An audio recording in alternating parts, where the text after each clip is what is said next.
All right, folks, it's that time again. Actually, I'm running behind, so mark off a point on me. As always, we start our meetings with a prayer, and I'm going to call on my uncle-in-law, Harold Hembry, who is 95 years old. I hope I'm doing half as good as him at half that age. Anyway, if I could get you to do our prayer for us. Okay. Harold? Let us stand. And you have to give them my age, of course, before you do it. Sure.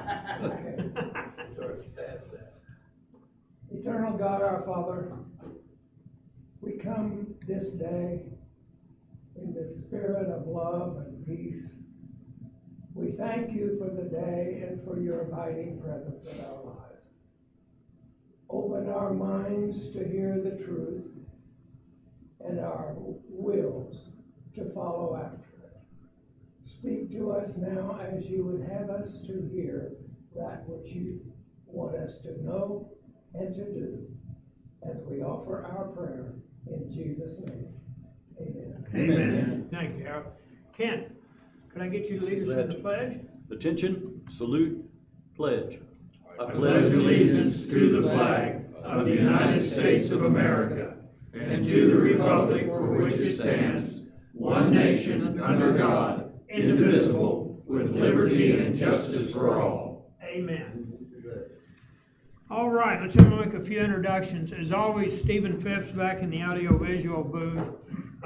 We wouldn't be having these meetings if it wasn't for him. I walk in here, he's got everything set up, ready to go, and gets us plugged in. Those of you that are watching online, when we go to the Q&A, my phone number will be on the board in back of me here. You can text questions to me and I'll ask them here. So let's see. Glenn Cope back there in our new OK2A shirt. Glenn is my co-coordinator, my pastor, and my friend. And if you've got any, we've got membership forms back there. He's got some SDA information, a booklet that explains the Self-Defense Act law. Joe Baden over here, we call him Little Joe. And Joe is the GOP chair for Kay County. Meetings are the fourth Thursday of every month, which will be next Thursday, and they're at Pioneer Tech. He always has good speakers. Brian Hermanson, our DA, who has told me he is running for re-election, and he doesn't have any announced candidates yet, so let's hope we keep it that way. He's done a great job. And then, of course, Ken Luttrell, who you're termed out next year at the legislature, and he's been working hard down there. One thing I want to cover real quick before we get to our main program, which is, John, I'll introduce him when it's his turn. There was a news story out, I saw it yesterday, that Judge Jackson, Katie Jackson or whatever, the one that's a loudmouth Supreme Court, it looks like her appointment was signed by the auto pen. And there have been some of the pardons that were signed by the auto pen while Biden was out of town, out of the country. There's a big question on those, and there's a big question about whether her appointment to the Supreme Court is a legitimate appointment.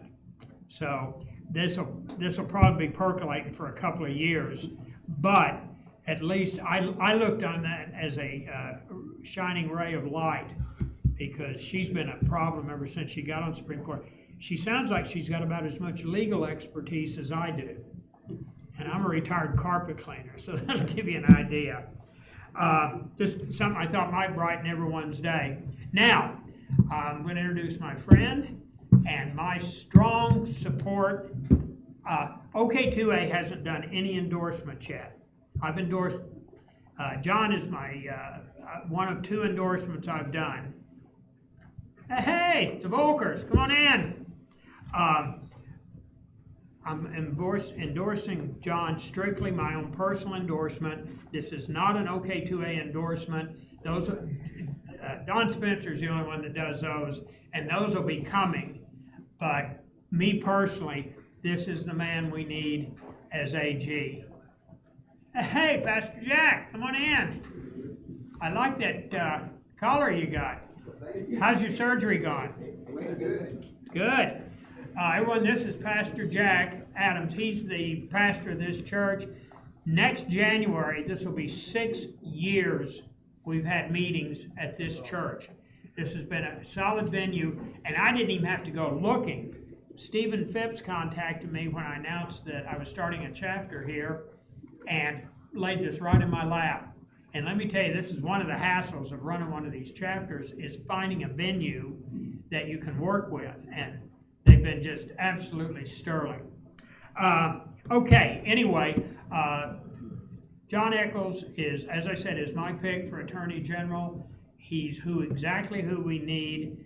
Is there only one other person that's announced? So far, only one. Okay, and then that's not official until what, April 3rd to the 5th, or 3rd to the 8th, whatever? April, yeah. Early April, you got what, a 3 or 4 day window to register. Yep. So that's when it'll become official. But I know he's definitely going to get registered because he's already spent money and a lot of time campaigning. And he's got a 21-year-old son who is having an engagement party today in Oklahoma City. So I really appreciate him taking time out on such a busy family day to come up here and address us. That's pretty much it. Has anybody got any questions before we get started? Jon Echols, you're on. Thank you, my friend. Good to have you here. Hey, it is so great to be here. I'm probably not going to stay behind this podium. I'll just tell you that. I don't do that well. This is my second time. I see a lot of familiar faces in the audience right now, and it's been great. I've been going throughout the state talking to OK2As. When I talk to OK2A chapters, you're going to get my why you should vote for me for Attorney General. But I have another speech that I give about the importance of OK2A. And I'm going to weave some of that in there. I got to tell you, it's an honor to talk in front of your DA, Brian Hermanson. You have one of the best DAs in the state of Oklahoma. We need to give him a hand. Yeah. I mean, please re-elect him. And I'm going to talk about how important that is. And Ken, I'm sorry you won't be up there anymore, but I got to tell you, ex-legislator is the best job in the world. Not having to deal with that anymore is great. So my name's Jon. Is this on? Here, I'm going to pick this up. My name's Jon Echols. I'm running for Oklahoma Attorney General. And when I start off any of these speeches, if you want to know anything about me, I always start with the very best part about me, other than my salvation, which is my wife of 24 years, Kristen Echols. She normally is with me. She couldn't be here tonight. We're getting ready. Our oldest son is getting engaged. We were high school sweethearts, got married at 21 and 20. So like I said, other than salvation, the greatest decision I ever made. Jury's still out on her, but she stuck around, so we're going to keep going. And then I have 3 great kids. I give you that background before you talk about my background to know something about why I ran for office. I'm not part of the political or social elite. That's not where I came from. As a matter of fact, my parents, I'm one generation from poverty. My parents grew up on the wrong side of the tracks in southwest Oklahoma City, met in law school. When I decided to run for office in 2012, it's because I was an angry dad and I wanted things to be better and I cared about the state of Oklahoma. I'm a 5th generation Oklahoman. We still have the land run farm we got in the 1893 Cherokee Outlet just outside of O'Keene. I say just outside of O'Keene because most people don't know where Ames is. It's in between O'Keene and Ames down there, and we still have that farm. I took my son out there last week checking on the deer blinds. But I say that to say our roots in this state run deep, and we love this state. My background is married my high school sweetheart while we were still in undergrad, went to law school, had our first child in law school. I don't recommend that, but we did. Graduated first in my law school class and went to work for a big firm in downtown Oklahoma City. Decided very early on that wasn't the life that I wanted. Loved the people there. It was Crow and Dunlevy. Loved the time. enjoyed having money for food, which we didn't have the first 4 or 5 years of our marriage. Had our second child while we were at Crow, and we decided we wanted something different. So while I'm working at a big firm downtown Oklahoma City, working 80 hours a day, you know how big firm work is, DA. Then at night, we build our first large business, a medical staffing company. It's a medical staffing company that focused on nursing homes and assisted living. That eventually got big enough, I was able to leave Crow, practice law at my mom and dad's firm for another 15 years while we did that, while we're building a series of healthcare businesses. When I go around the state talking about my background, I always start with that too. I have the legal background to be your next attorney general, and frankly, I have the business background to understand what government is like. I know what it's like to have your own carpet cleaner business and know at the end of the day, it's all on you. I know what it's like, and I have been somebody who has put my own money, my own sweat, my own tears, and my own risk into running a small business and seen what government can do when it's not run right, when it's run with the good old boys or those in power having say over what goes on. I brought that attitude into the Oklahoma legislature. And when I was able to serve in the Oklahoma legislature, I got to serve 12 years, 8 years as majority floor leader. I was majority floor leader longer than anyone in state history. During that time, I had an opportunity to actually see firsthand what it was like to make decisions for all of Oklahoma. You know, when I represented House District 90, it's the constituents that could fire me. But as floor leader, for 8 years, I went around this state knowing what it was like, knowing my decisions affected rural Oklahoma, suburban Oklahoma, and urban Oklahoma. And during that time, I could not be more proud of my legislative track record. And I'm going to talk about that when I tell you what I want to do as your next Attorney General. Because I am ready to serve, and I am ready to serve you, the citizens of the state. We're going around the state of Oklahoma talking about how we are going to make a safer, freer, stronger Oklahoma. And all those mean something. I don't need my next title. I already have great titles. Child of God, husband, father. Those are all the titles I care about. What I do care about is telling you, as your next Attorney General, how we are going to make the entire state of Oklahoma better. When I say we're going to make a safer Oklahoma, I am unashamedly a pro-law enforcement candidate. Unashamedly. Already have the endorsement of the state FOP, already have the endorsement of the state firefighters, and have the endorsement of now 36 sheriffs throughout this great state. Because at the end of the day, if you don't have public safety, nothing else matters. So what we are going to do in the Attorney General's office is we are going to attack with a vengeance illegal Chinese-owned medical marijuana farms that are bringing in from a foreign country, buying our land, and we are going to support President Trump as we tackle fentanyl. And a promise I make is we are going to get this fentanyl scourge under control in the state of Oklahoma. And we're going to attack illegal aliens, and we're going to support President Trump in that. As a legislator, I was the one that ran the bill to make illegal occupation in the state of Oklahoma a felony. I presented that bill on the floor for 3 hours.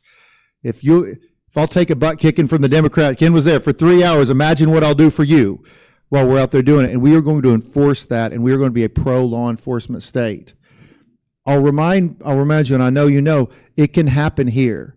During the George Floyd riots in the state of Oklahoma, they burned businesses in Oklahoma City. As a matter of fact, they burned a black-owned business that existed for the purposes of giving clothing to people getting out of the incarceration system and trying to better themselves.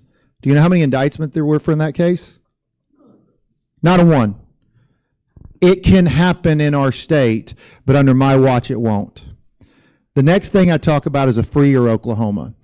When I say we're going to have a freer Oklahoma, I am talking about protecting your constitutional rights. I am only the third legislator in the history of the state to be given the Lifetime Achievement Award by OK2.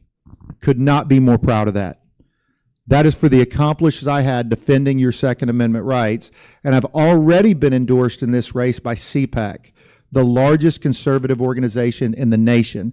If you've seen Elon Musk holding the chainsaw up on stage during Doge, that was at the CPAC convention. That was the pro-Trump national conservatives before they were. Why? It's because of my work supporting what you all do and supporting what OK2A does. And I'm going to pause for a second there. One of the things I talk about inside when I give the OK2A speech, how important it is. How many of you guys, I'm sure you're big fans in this room, of the constitutional carry bill passed in 2018? That was my bill. And a constitutional carry in 2018 doesn't happen without OK2A. It doesn't happen. And I know because it was my bill and we did it. And we made the agreement with Don Spencer, and we made the plan while we did that. That bill was the first bill signed by Kevin Stitt. Constitutionally, a bill cannot be voted off the House floor till the third day of session. I got it on the House floor the fourth day. We were one day shy of the fastest we could do it, and we got it out of the House out of the Senate 3 weeks later. I say that for two reasons. Number one, I have a track record of defending your rights. But number two, you're part of an organization that has a track record of defending your rights. It's a great history, and it is the leading liberty organization at the Capitol. It is the most effective. There are many great ones, but I don't mind saying OK2 is the most effective liberty organization at the Capitol.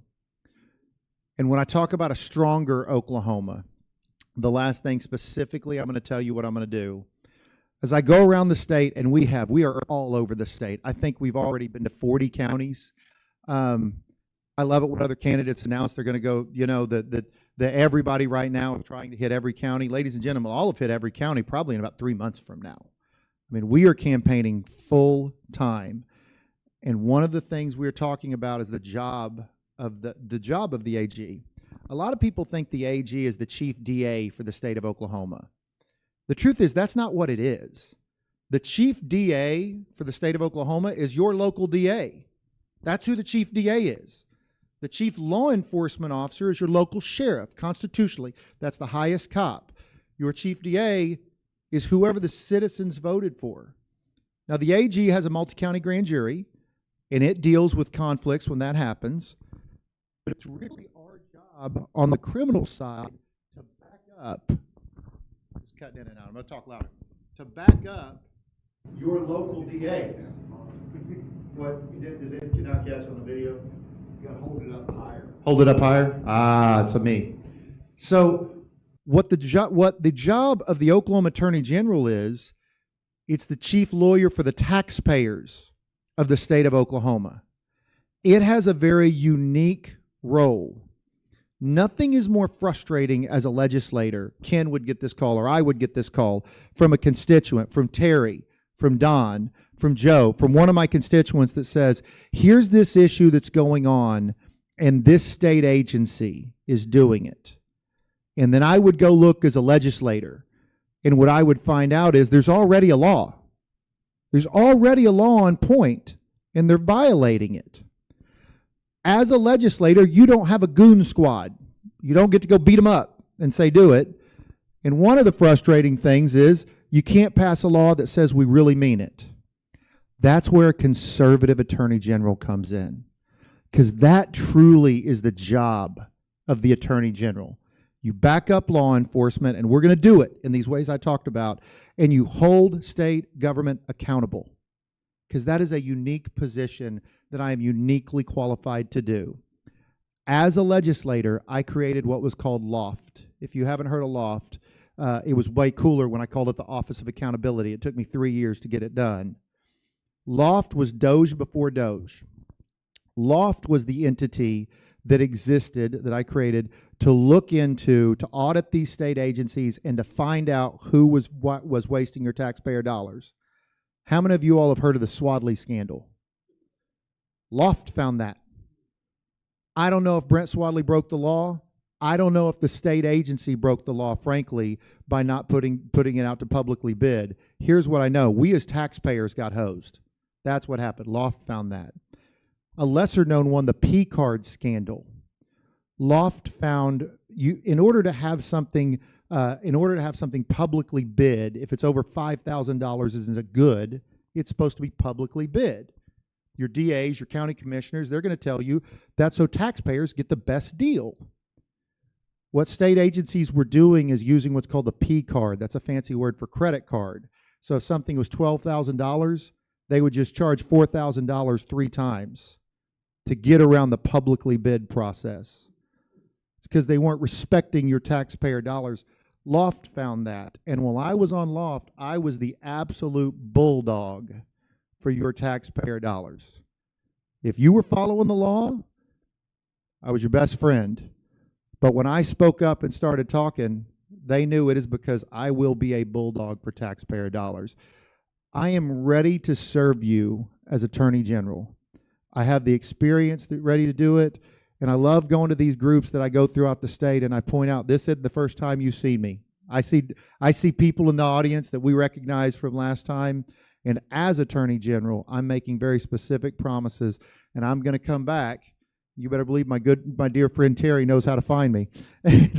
But I'm going to come back and tell you specifically how I did those 3 things. So with that, there are no questions off limits, and that is way more fun than listening to me talk.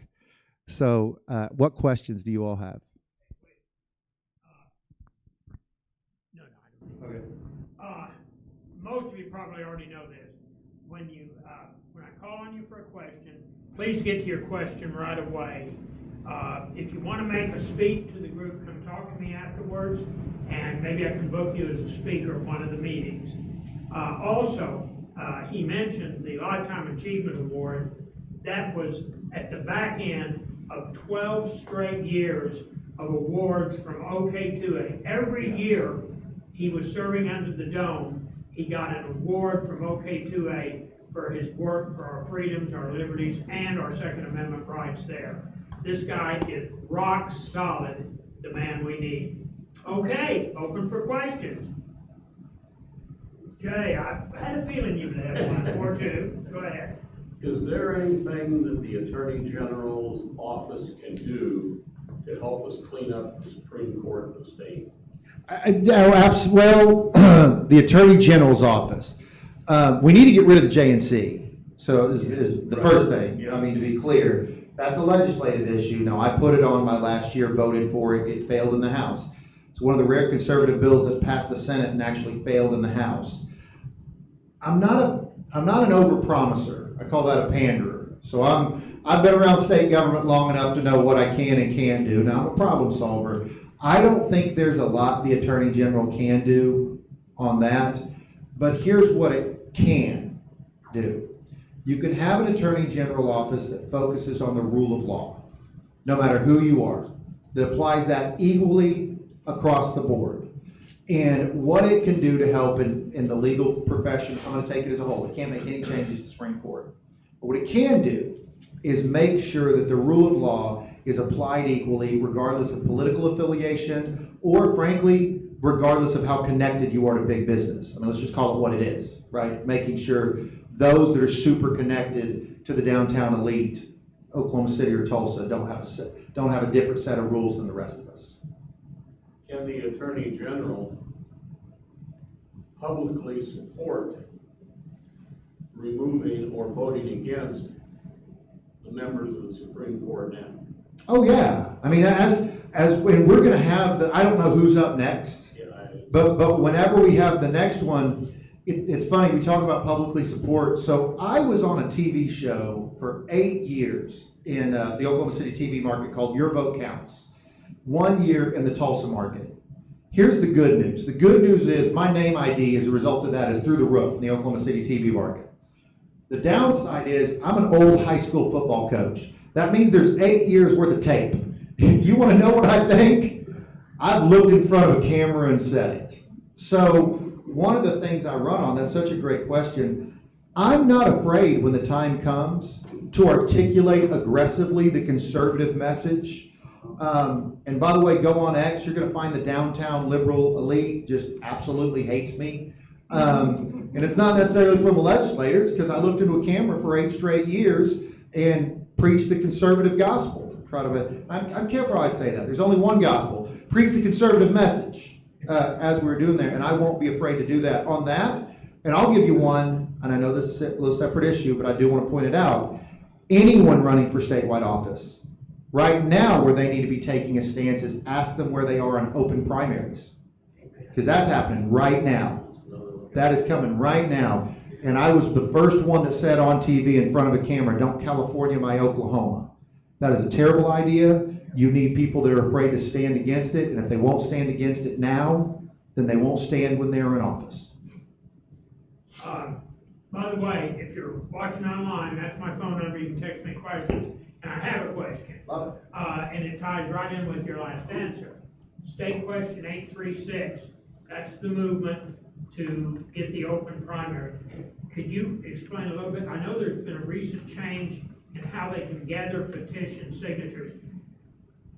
State question 836, if you're approached to sign a petition for that, do not. And I'm going to ask you to explain the changes in the petition gathering laws and also a short explanation of how the open primaries or general primaries work. Let me give you the short, I'm gonna go in reverse. Let me give you a short explanation of 836. 836 says anyone can vote in the primary and the top two are who goes in the general. It's gonna be sold to you as voter participation. If that was the law last year, your choices for governor would have been Connie Johnson and Drew Edmondson. So if this law was the law, not only would Kevin Stitt not have been the governor, but you would have gotten your to choose between Connie Johnson and Drew Edmondson. This is because the Democrats in Oklahoma are not going to do things like define a woman or still going to be for men and women's sports. They know they have bad policies. Therefore, they want to change the rules of the game and make it where everyone runs and votes together in the primary and the top two are who go. There is big money behind this, and I've been openly aggressive against it, and I know that means there's going to be big dark money probably attacking me because the money behind it. Now, we have changed those. Now, I wasn't in the legislature last year, so Ken, tell me if I mess up some of these, but some of the changes is we made sure you had to be an Oklahoman in order to circulate the initiative petition. We know that we cut down the number of days that you have to have it, and I think they made a county requirement last year. It has to come from certain judicial districts, so Oklahoma City and Tulsa can't tell the rest of the state what to do. But this is the big issue right now. This is the one, and there are big money interests right now, which I'm not afraid to call out. I've done it time and time again. I'm frankly probably big money interests. They're going to put money in a super PAC against me. Okay, I mean, I remember I'm a South Side kid. That's the working part of the city. The big money interests don't like me anyway, and I don't really care. Yeah, beforehand, these petitions, they only had to work Tulsa and Oklahoma City. And that's it. So now they've got that in a much fairer system. Michael, you're up. Are there any cities or organizations in Oklahoma that are sanctuary? And if they are, if they refuse to cooperate with ICE and other departments, what are we prepared to do? Yeah, I would say the closest you're going to come is Norman in Oklahoma to a true sanctuary city. I want to be careful because, man, the Norman PD are just some incredible people, and it would be so hard to have to work for that city council right now on what they do, but that's the biggest problem. And here's what I'm prepared to do on that as Attorney General. And I've got to prove, and I'm the only one that's got a proven track record on this. We made illegal occupation a state level crime. I've had conservatives come to me and said, you know, why'd you run the bill making it a state level crime when it's already a federal crime? That gives our local sheriffs and cops what they need to hold people to cooperate with ICE. And as Attorney General, this is my answer on this, but on everything, I will enforce the law. Not what I want the law to be. When I was in the legislature, I had the opportunity to change the law. I don't believe that's the job of the Attorney General. The job of the Attorney General is to enforce the law. And we will stand with President Trump, and we will defend, and we will go after sanctuary cities. If we have cities that say they won't work with ICE, now nobody's gone that far yet, but if we have cities that say they won't work with ICE, that's violating the law. That's why multi-county grand juries exist. If we have to do something, so we give some cover to our local DAs who are dealing with that. But right now, as it sits under Oklahoma law, illegal occupation is a state crime too. So if you're a police officer and you find somebody that you know is here illegally, you were to arrest them, you were to hold them. That's why we did it. And it's also, by the way, to give your local sheriffs and your local DAs cover so they can work with ICE and hold these people. So if we do have a change, I think the next president after Donald Trump, it's going to be a J.D. Vance. It's going to be somebody else after that. But let's say it is. Let's say after 2 years it is a Democrat president. That's why we needed that state level law, because this issue doesn't end just when Donald Trump. Whenever Donald Trump is gone, he will be gone in 2 years one way or another. So whether it's another Republican, whether it's a DeSantis, a Vance, or whether it's a Democrat, and then this whole thing has changed into what we're doing. We're set up and we're ready to go, and we will enforce the law. Nathan, by the way, is our vice chair. Okay, at the GOP. We got to talk last time I was here, Nathan. No, I appreciate it. So on the flip side of that, when the feds are actually going against the law, what will you do to protect citizens? Like, for example, January 6ers, and the FBI was coming in, or the ATF, all that stuff. What would you do as Attorney General? Well, right now, that's a great question. So essentially the question is the flip side, and I started hitting on that a little bit. During my time as Attorney General, I'm only guaranteed President Trump and a Republican president for 2 years. And that's assuming the citizens elect me. When you're an Attorney General under President Trump, your job is to be creative, to know how to support him to effectuate the policies that we want. But if you're Attorney General under a Kamala Harris, again, a Gavin Newsom, save us from that, but a Gavin Newsom, then you need a fighter. You need someone who has proven they are not afraid to stand in the gap, and that's exactly what I am. So right now, the Attorney General has something called the 10th Amendment law. The 10th Amendment law is the state of Oklahoma gave the Attorney General a budget and a platform to sue the federal government and interpose themselves between the federal government and our rights. Everyone that runs for an office like this is going to tell you they're going to apply that law. Let me tell you what I did to make it happen. That was a massive fight to get that passed. And as a matter of fact, the reason it passed, it's something I talk about in my OK2A event. Some of y'all may have been there. We had a massive OK2A rally at the state capitol to get the Senate to pass the 10th Amendment Center, to charge the Attorney General with doing that. And the two main speakers were Don Spencer and me, standing beside him on the 5th floor rotunda talking to the group. I have bled to make sure we have that ability in the state of Oklahoma. Not because I was AG, this was 6 years ago. This is because, as I told you, I was just a dad. I was a husband and a dad that wanted to do it. I will absolutely continue to interpose myself between our citizens and an out-of-control federal government if it comes to that, and have no problem doing it. Questions? Yeah. Since you're here and the experience that you've had in the legislature, one of the number one questions that we're asking the district from our constituents is, how are the Chinese still owning pot farms? What has the legislature done? And we have done numerous things to address that. If you just kind of give us a broad picture of the progress we've made and where we are today from where we were when we started. Absolutely. I always wait to get that question because the answer is a little, and no pun intended, in the weeds. But I have an entire plan and platform on what we're going to do about Chinese grows. Everybody stands up and says, hey, we're going to do something about it. But if you haven't been in the fight, it's not going to take me 2 years as Attorney General to figure out where the bathrooms are. Like, from day one, let me tell you exactly what we're going to do. The legislature has passed the law right now that makes it illegal. Our Constitution makes it illegal. We also passed a new form in order to determine who owns these marijuana farms. But here's the problem. Nobody buys, it's not as simple as going out and figuring out, Communist China LLC just bought this marijuana farm five miles down the road. That's not what it's called. It's called We Love America and Trump's the greatest president ever, Inc.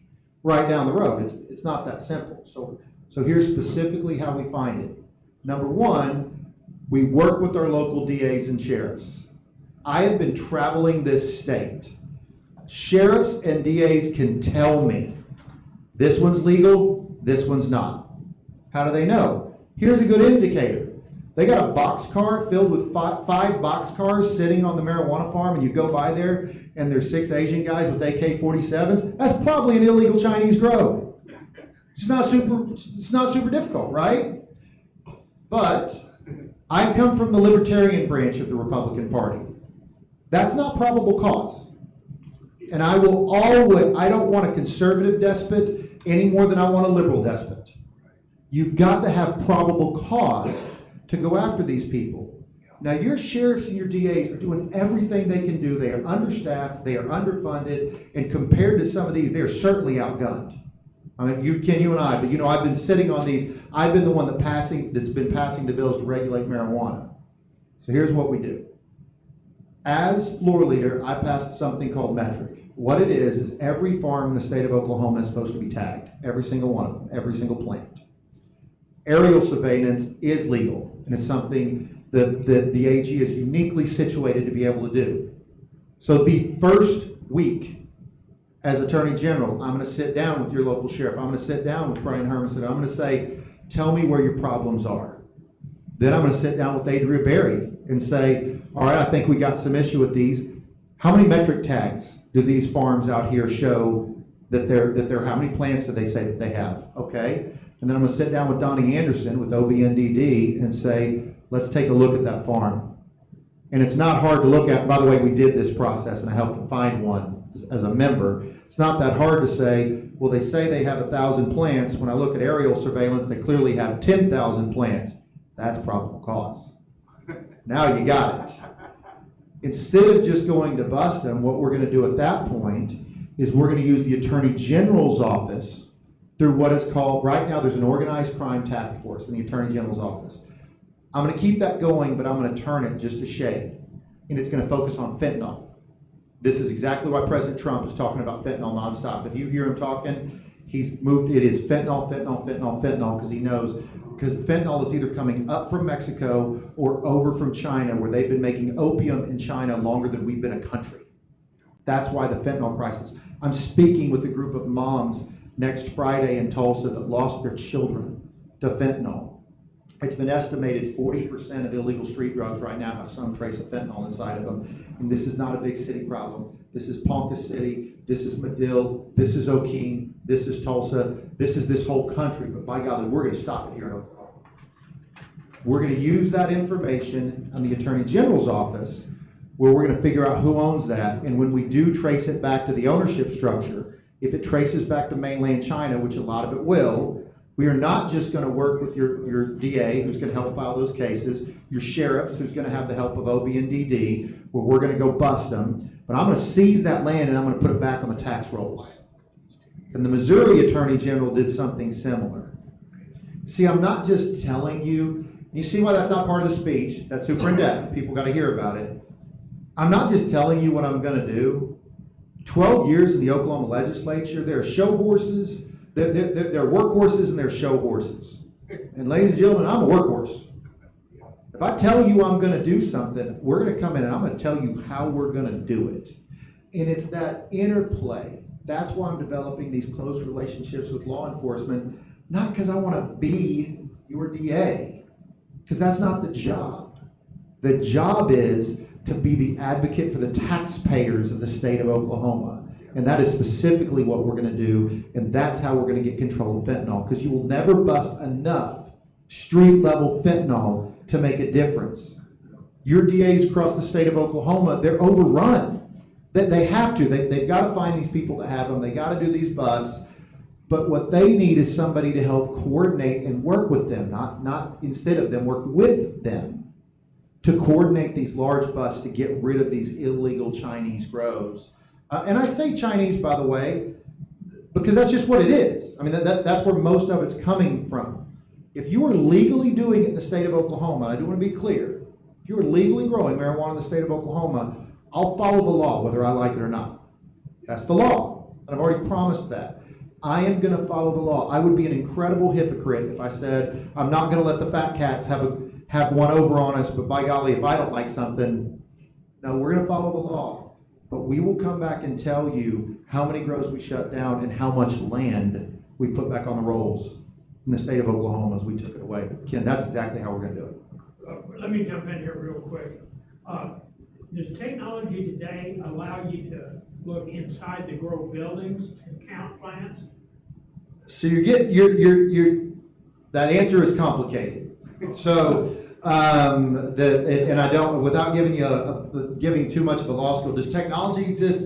Yes. However, now you're talking about the type of thing you're gonna need a warrant for, depending upon. Because it's inside. Yeah, Okay, yes. so if it's open, that's different. Yeah. If it's open, you have the ability. Okay. But most of these, the scale, there are illegal indoor grows. You hear me when I say that. There are illegal indoor grows, but the scale is the outdoor grows. I mean, the scale is where you're going. And then it gets really complicated. Are you registering heat? There's all types of other stuff we can do. I hate to give away all my secret sauce on video, but I mean, water utilization. I can tell from, I'll tell you this, on indoor grows, so that's outdoor. On indoor grows, I can tell by your water bill and your electric bill, which I can get without a warrant, because we changed the law. It makes it a lot easier. How much you're growing inside, and that's only because we changed the laws. The marijuana, I can get your water bill and your electric bill, and I can tell you within a pretty darn good certainty, and I say there are experts that can do that, how much you're growing. One more remark, and then Jim's next, and then Joe's next after that. He mentioned workhorse and show horse. We have a 12-year record that absolutely proves without a doubt he is a workhorse. And that's one of the reasons I'm personally supporting him. Jim, you're up. It's become obvious that a lot of these district courts, U.S. district courts, do not have judicial power of the United States. The one in Tulsa is the same way. To me, that makes it non-constitutional court. But they affect Oklahomans. Is there any way you can look into that? I'm not familiar with the legal argument that you're making about the non-constitutional courts, but I'm happy to look into it. I'm also one that's not afraid to say I don't know. I'm not familiar with that argument, but I'll look into anything you want me to look into. And here's what I would say as far as the federal courts. I've got experience in federal court. I've got experience trying cases in federal court, and there will be a lot of cases when we're challenging them that they will end up going to federal court. I mean, we deal with that. We deal with that a lot. My bill on illegal occupation was challenged in federal court as a result of that, and I'm sure we'll be doing a lot in there. Joe, you're up. You were just commenting about how you want to follow the law. I can't think of any specific examples, but I'm sure that there are times in the legislature we have written some piece of legislation that may or may not be in complete congruence with the U.S. Constitution or something like that. So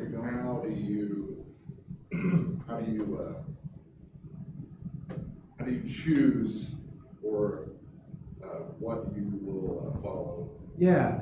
So I want to make sure I phrase your question correctly, because I love this question. I get a variation of it. And essentially what it is, if I'm campaigning on following the law, what do you do? Maybe I passed a bill that the court has declared unconstitutional. Maybe I passed a bill in the legislature or some other reason. So here's how I answer that. We have 5 to 4 Supreme Court decisions all the time. I mean, all the time. If you want to know my view of how I'm going to follow the law, look at a Scalia and a Thomas, as opposed to a Jackson. I mean, if you're familiar with the ACLJ, I know Brian is, but if you're familiar with the ACLJ, that's like the Christian conservative version of the ACLU. The ACLJ, that's the type of conservative lawyer I am. And I'll go a point on this. A lot of people don't know. How many of you all know there was a lawsuit filed in the state of Oklahoma to keep President Trump off the Oklahoma ballot? Yeah, there was a lawsuit filed in the state of Oklahoma. I didn't put out a press release on this because, again, workhorse, not a show horse. But what I'm going around telling the state now is when that lawsuit was filed, Joe, you and I talked about it when it happened, when that lawsuit was filed, President Trump's campaign wasn't fully up and running yet. And they were hitting him on about 30 states. They were filing all over the country. So I joined as a private attorney, not as a private attorney, pro bono, that means for free, as a private attorney with the ACLJ, and we filed and defended President Trump's right to be on your ballot in that federal case, in the Castro case. So when we talk about how I'm going to follow the law, there were absolutely judges. There was a trial judge in Colorado. Well, we filed such a good brief, and I'm working with the ACLJ, they didn't move forward with that Oklahoma case. There was a trial judge in Colorado that thought that they were right, and then it went up from that area. I'm not afraid to, as they say, put my money where my mouth is. If I'm going to come to you and say I'm going to follow the law and I'm going to stand in for you, I should have talked about this on the 10th Amendment. What am I going to do if there's a liberal president? I'm going to be who I've been. I mean, when the conservatives were under attack by the liberals and President Trump's organization wasn't ready to fight it on 30, I joined with the conservative group, the ACLJ, the premier conservative legal organization in this country, to defend President Trump, and really not just to defend President Trump, to defend you all. Because it's your ballot. It's Oklahomans' decision, and that was the point. It was Oklahomans' decision who Oklahomans want to put on their ballot. It's not the job of a liberal federal court judge or of a liberal federal president. We get to decide. And as a private attorney, not as your attorney general, I was able to go pick that fight. So yeah, Joseph, when you ask it, that it's really about somebody's legal philosophy. Like, how do they view the world? And that's how I view it. And I've got a track record as somebody who has stood up. Because again, there's a lot of people that can stand up and say that. When I start pointing to what I've done in the past, it's not because I'm bragging. Remember, when I did that, I didn't issue a press release. It was just the right thing to do. But that's how you know who is going to do the things they say they're going to do. What have they done in the past and where have they been? And that's where I'm going to fall down, the conservative legal scale. I follow this stuff pretty close. This is the first time I ever knew you were involved in quelching that here in Oklahoma. Workhorse, not show horse. That's my own personal knowledge. Let's see.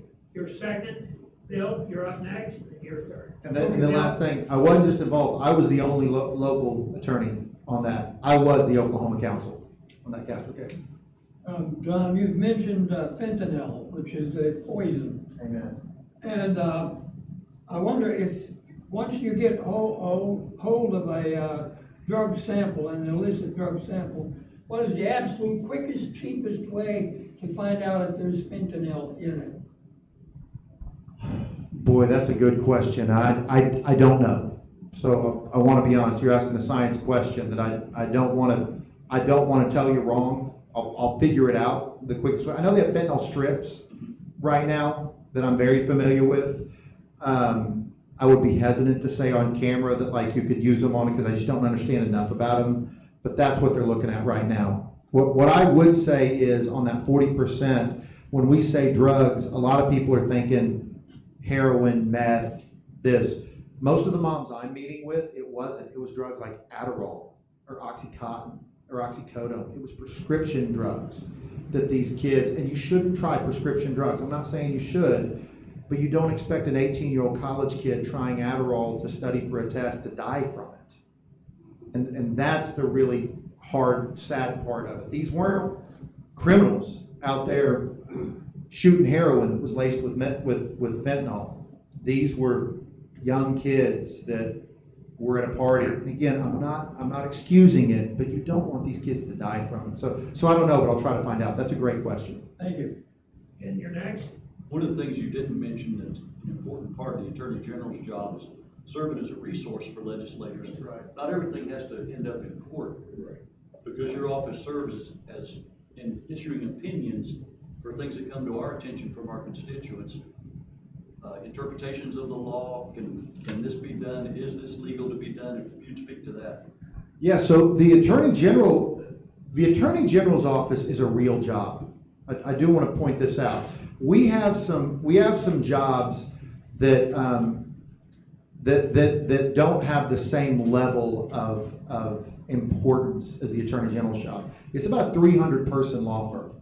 And one of the things it does is issue what's called Attorney General opinions. So a legislator will need an opinion on the status of the law. And that opinion is law until the court says it's not. So when a legislator or a city councilman or a county commissioner, these elected officials that have the ability, or a district attorney, have the ability to ask, that opinion of that Attorney General has the force and effect of law. It's a quasi-judicial role. And it is so important that it be someone with a long-standing track record, because you can make a lot of liberal law. If you're a Republican or if you're a Democrat that doesn't have a track record of being a conservative, a true conservative, and that's why I love that question, a true conservative is how they view the world. And it could be everything from the last Attorney General opinion I asked for dealt with the I mean, these are complex issues. The interplay between county sovereignty over county land versus city municipal ordinances, or city land inside the county. That's complex. I mean, that's not an easy answer, but you need to make sure whatever those answers are, what are they giving opinions on? One of the things we need to ban in this state is abortion pills. The House has tried to do that several times and passed it. When that's done, I'm sure right away they're going to ask for an Attorney General opinion on it. We need to make sure we have a conservative Attorney General when they give those opinions. And by the way, I've even said, I'm going to go back. In other states, it's normal for a newly elected Attorney General to go back and look at old Attorney General opinions. Just like, what's the first thing the president does when they take over? Every president. They get rid of all the old executive orders. Then they bring in the new ones. Well, for some reason in Oklahoma, and this is traditionally conservative Attorney Generals will go back. We had 100 years of Democrat-controlled Attorney Generals. We got some pretty bad ag opinions out there. I mean, some pretty bad agriculture Attorney General opinions. When I say the way I'm going to do it, it immediately is like viewed as a knock on every other Attorney General. I don't mean it that way, but I will tell you, one of the promises I made is I'm going to go back and I may withdraw some opinions. I don't have the opinion, I don't have the ability to issue a new one. It has to be a question, but I got a lot of relationships in the legislature. I might call them up and say, hey, ask me this question again. Like, let's figure out what it is. Because we've got some really bad ag opinions that we can do something about. Joey's next in line. Yeah, this is probably not a strict Attorney General question and a multi-layered question. How can we stop the foreign purchase of land in Oklahoma?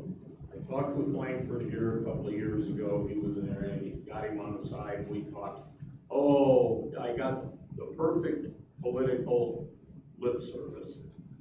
I'm working with bipartisan senators, yada, yada, yada, and we're gonna stop Chinese purchasing. Not a freaking thing has happened.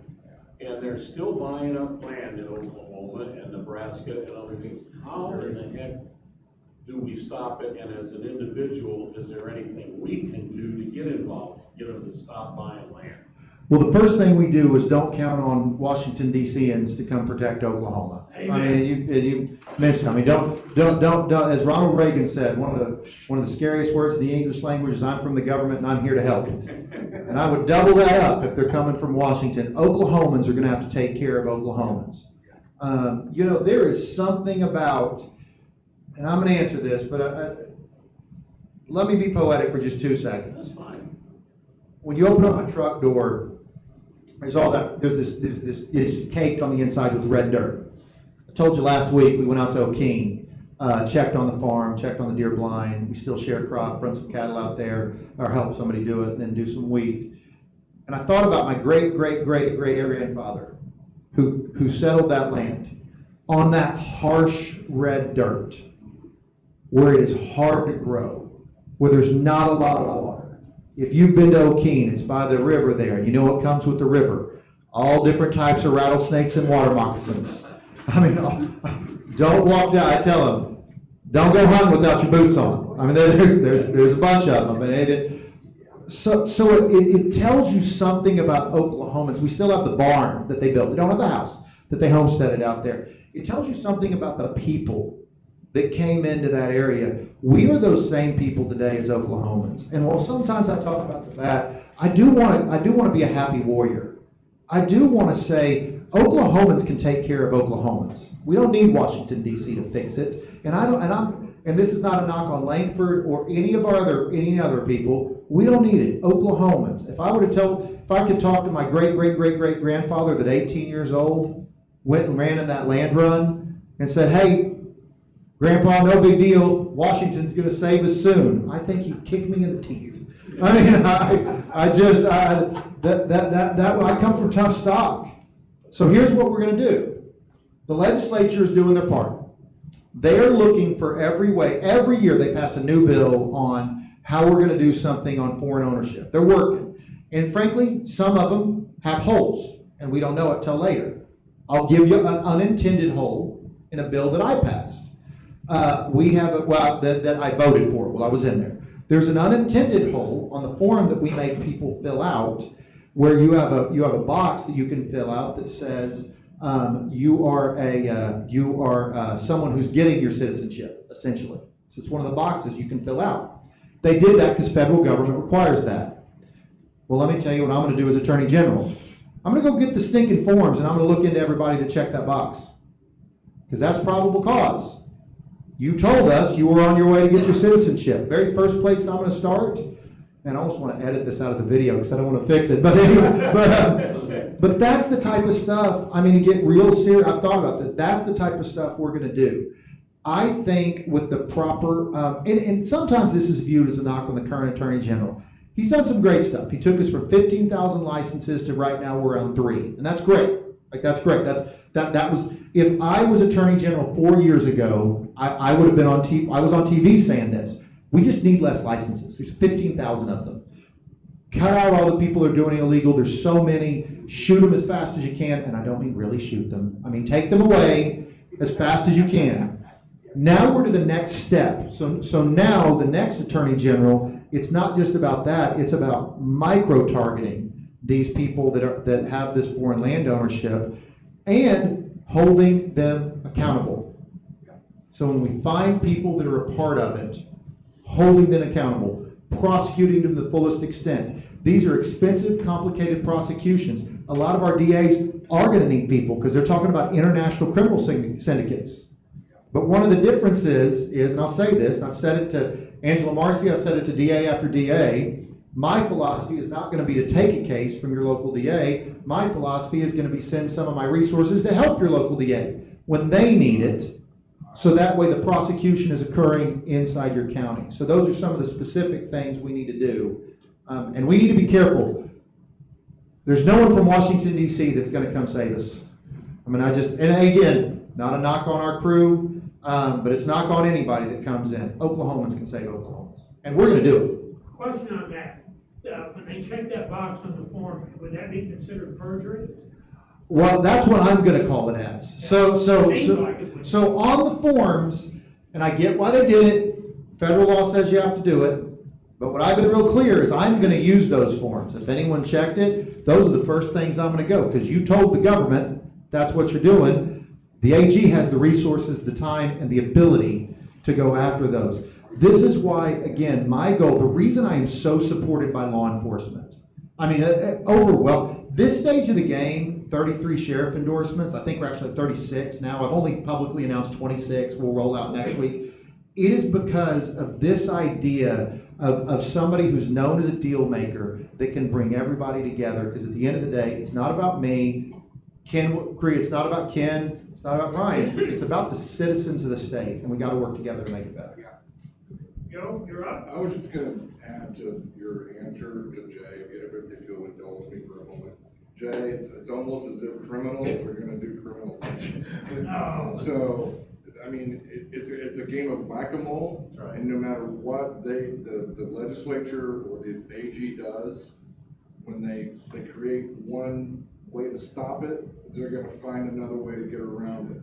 Well, And you have to be really careful about setting and creating some blanket that will stop it forever, because it will have unintended consequences that'll affect you and me. that may be an uneducated comment that I'm gonna make, but why can't we just make a law in the state that there is no foreign ownership of Oklahoma land? We have. We have it. We have it, Well, then why are they being able to buy it? because they're hiding it inside LLCs. Inside other LLCs. Yeah. inside other My LLCs. understanding was in Langford, again, I realize it's Washington. Yeah. He confirmed it, that around the Air Force Base, the Chinese have purchased thousands of acres, and it's under Chinese ownership of that acreage. I do not think that is true, but I would have, Okay, he's uneducated. but I would have to look at it. I mean, I would have to look at it. I know in the medical marijuana industry, there's not Zhang Jipi from, you know, Wuhan, China, where COVID came from, by the way. But, that's not what it is. It is hidden in LLCs or C corporations. And Joe's right. When I keep saying we need probable cause, I don't want the government to have all of we need to be careful by giving the government too much information. The government shouldn't be entitled to every owner of my LLC. I'm one that's against the new laws that they're requiring right now, the feds, where you have to go register the ownership in every LLC that you have right now. I think that's ridiculous. I don't think you should have to do that. I think the feds don't need that information, and I think it can only be used to work bad in the past. What we need is the whack-a-mole that Joe's talking about, because I agree. That's why I'm really specific on how I'm gonna do it and who I'm gonna go after. Mike, you're up. Do you currently use AI, or are you planning on using it in your office to make it more efficient? So, are you looking at to monitor, pot grow or this or that or the other? Yeah. I don't know what the Attorney General's office is using now for AI, so I can't answer that one. I'm not measuring the drapes till I win. So we're up there applying for the job. But the answer is yes. AI is going to change everything. I mean, this is 1995, and AI is the internet. I mean, that's the way I describe AI, to describe people what it is. In 1995, you know, I remember for the very first time going on the internet and having a little Facebook chat group, and you know, in 1998, 99, you could go to this weird company that sold online used books called Amazon. Yeah. Remember, Amazon started as an online used book company. AI is going to change everything. What I believe, so I'll give you some areas where you can use AI, in my opinion. AI would be a phenomenal tool to feed in the water data and the electricity data for indoor grows to make sure they're complying with the law. This is all, and notice how every time it's publicly information. But I do want to be clear on this. I'm the libertarian branch of the Republican Party. I'm not a libertarian, I'm a Republican. But I'm on the privacy side. I will also stand against the government, including state government, putting too much of your personal information that they're required to have a warrant to go get inside their own AI systems in order to watch over our systems. We don't want to become a monster to defeat a monster. But inside of it specifically, that's one area. Now, inside the practice of law, I've got a son that wants to be a lawyer. Man, AI is going to change everything. Like AI inside the practice, it's not there yet. I mean, it's a great way, frankly, it's a great way to get disbarred, because one of the problems with AI right now is it will make stuff up. So a lot of lawyers have gotten in trouble because they're using AI. You've probably seen it. They're using AI to write briefs, and then the judges go check, and they go, well, that ain't right. There's no case that says that. But it's getting there. I mean, the future inside state government is AI, but make sure you have strong conservatives that at the same time don't let government get too big. Don't let it have too much information. Don't let it become a monster to do it. So while I'm very careful on all these things I'm going to do, notice all of these things I'm talking about using it for. The reason I can do water and electricity is because we passed a specific law as it relates to those. So you have that authority. A quick follow-up on that. They're trying to figure out how to manage it. Is there a way that we can work it through the legislature or the Attorney General's office? A simple thing like if it's an AI image on the TV to watermark it, or to have like cigarettes say, has cancer. So they meant an easy way just to get away from a lot of the false stuff that's out there, if it has to be Yeah. announcing that, hey, I'm high AI. So as a legislator, I was floor leader. You know, ChatGPT is only 3 years old as it's available to the public. Think about how much AI has changed everything. ChatGPT came out 3 years to the general public, 3 years ago. The world's changed. My last year as floor leader, I kind of took a hands-off approach on AI. What I kept saying is government doesn't need to rush in right away and you know, change a bunch of stuff. I'm sorry, this is my second to last. My last year, we did pass a bill expanding definitions of fraud as it relates to AI-generated images, so we could make sure that if it was an AI-generated image, that it still was covered under the fraud statute. But it was a great, and by the way, it was a great member that wrote the bill. Great member that wrote the bill. But when he first brought me the bill, I said, do you realize the bill as written completely outlaws parody and comedy? Like, as written, that would completely outlaw it. It essentially said any AI-generated image that would be confused as someone else, can be confused for someone else. Well, that's per se illegal. Well, that scares me. I mean, honestly, Ken, Brian, people are allowed to make fun of us. Like that. We ran for office. Like I say, when you run for office, you sign up to settle a certain amount of abuse. I mean, you signed up for it. I signed up to get yelled at every once in a while. Like, there's a level at which I don't have to take it, but I signed up for a little bit. So we made some changes. I haven't thought about your watermark idea. That's a really good idea, because it's still, what we did is if the intent of the fraud was for the purposes of thinking that I said it, so if the intent was not parody, it was that, the watermark idea is a really good idea. Think about how good my daughter-in-law works for a doctor right now that runs AI Facebook ads that I'm telling you, I couldn't tell that they're AI. Like, I mean, I couldn't tell. I'm looking at them. They look like real testimonials. Those are the types of things. The watermark's a good idea. I don't think it would be the AG, though. I think that'd have to go through the legislature. Nathan, you're up next. Bill, you're next after that. You mentioned COVID, and I understand you may have some personal conflict or interest, depending on how you look at it, but it appears that there was a lot of crimes committed against the people of Oklahoma, in Oklahoma, by people in Oklahoma, say doctors or Dr. Fauci, for instance. I believe there's a brief submitted to the Attorney General. What are your thoughts, and what would you do to actually bring justice to the people? Yeah, I told Mick I'm going to meet with her and her lawyer Good. in a month. So I'm not fully familiar with the issue. What I have said, and I told this to Mick directly, I don't know how you get personal jurisdiction over Fauci in Oklahoma. She thinks her lawyer can. I don't know how you get it, so I'm going to sit down and talk with her about that. And yeah, my mother-in-law died of COVID. I mean, these cases are complicated, but I'm going to sit down and talk with her. I'll listen to anybody and figure out what they have to say and what their thought processes are. So what that tells me is you actually want people to vote for you. Well, I do want people to vote for me. Has everyone seen the video of him saying, you're not going to vote for me and I don't want your vote? So, not him, our current Attorney General. I'm afraid that law will come back and bite him real hard in the butt. Well, I'm not going to comment on that one, because I have a firm position in the governor's race, and that's vote for me for Attorney General. But I get that question a lot, and I think we've got a meeting set up in about a month on it. Yeah. Your flashlight's on. Your flashlight is on, it's Oh, not blinking. well, I just want to make sure there's enough light. Thank you. Spotlight. Yes, Bill, you're up. back to these weed gardens or weed farms, if you don't mind. Yeah. You said that they're covered by LLCs and C corporations and trusts and what. Since when does the artificial person have civil rights? Yeah. So it's not that issue.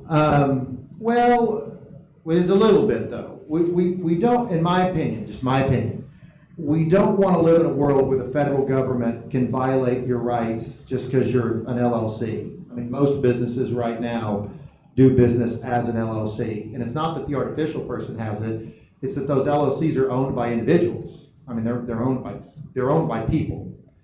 And I think it is dangerous to say, okay, federal government, we're gonna give you state government in this case. We're gonna give you complete and total access to law-abiding citizens, because that's the key. I mean, whatever we do, that was Joe's point. I mean, whatever we do, they can eventually use against law-abiding citizens.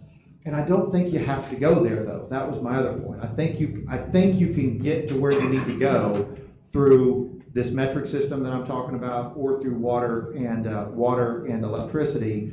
So that way, if, for example, a out of control liberal federal government decides that I want to go after the cattlemen, let's use that as an example. I want to go after the cattlemen because I believe there's animal rights abuses going on, and I want to go harass those people individually. Whatever we do can be used against us. That's right. So we want to do it the right way. And as your Attorney General, I will do it the right way. We will get results. I mean, I'm going around the state telling how I'm going to do it, what I'm going to do. We will get results. But I want to make sure I'm not destroying your rights while I'm in the guise of protecting you. Right. Okay, we've got time for one more question. Is there another question? Okay, Nathan, you're up again. One more question, and this is kind of two-part, but you mentioned at the very beginning that as legislature, a lot of people came to you with problems with the agencies, and you didn't have any power.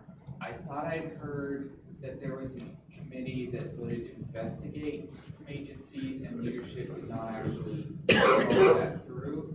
What would you do about A, that, and B, actually investigating these agencies? Yeah, so was this last year that you're talking I about? believe so. Representative Humphreys? Okay, yeah. So I wasn't in the legislature last year, so I don't know. I turned out the year before that, so I don't know anything about what happened there. But what I can tell you on, if your specific question, there's a couple questions in there. I'll make sure I hit all of them. Representative Humphreys' big deal is DHS. We need to burn DHS to the ground and build it back up from the ashes. That's what we need to do on DHS. And DOC also. I mean, we've got an agency in charge of children, the elderly, and the developmentally disabled. Like, it doesn't even make sense. And that is not a knock, and I've answered this question over and over, so I always make sure I'm consistent on that. That's not a knock on the individual caseworkers. I think they're doing their best. But as a private attorney, I dealt with DHS when they had a policy against corporal punishment. They would use corporal punishment as one of the indicators to take away children from parents. Even though there was a statute directly on point that gave you a statutory right for corporal punishment, not for abuse, but for corporal punishment. As a private attorney, there was nothing I could do about that. As a legislator, I was able to make a big enough deal, and DHS changed that policy. It's the policy makers that are up here. We do have a better head of DHS than we've had in a long time. I think he's doing his best, but I think the DH system is broke. I'll tell you, as being in state government, I'll give you three. The DH system is broke, OMES is broke, and DOC is broke. And I like all three of the people running them, but they're broke. Like OMES needs to be destroyed. It's one of the worst things we ever did as Republicans inside there, and we need to fix that too. Now, what do we do to hold people accountable? And by the way, that's not the person that it's the system's broke. But what do we do to hold them accountable? I created Loft. Like, as a legislator, no one has done more, and I don't say this lightly, no one has done more to hold agencies actually accountable than me. Because we created the system that actually can dig in, and we have had every year, and you, by the way, you can go to the Legislative Office of Fiscal Transparency, it's on the website. You can see both our meetings, and you can see you can read for yourself the reports that come out of those meetings, and then you can see some things that have been done with them. I'm going to continue to work with Loft and as myself, knowing what to do to hold those agencies accountable. And while I can't speak the last session, I know during my time in the legislature, whether we were talking about the Swadley scandal, Department of Mental Health, which has gotten better, legislature did a good job. You needed to fire that director. I'm proud of you. It was a hard vote, but it was the right vote. I'll continue to do those things that I've done to hold them accountable. It's a good question. I'm gonna stick, I do have to leave about 1:30, so my wife doesn't kill me for being late. That's why I wanted But I'm gonna to stick know a around. little bit early, so I had time to schmooze. Folks, let's give him a hand.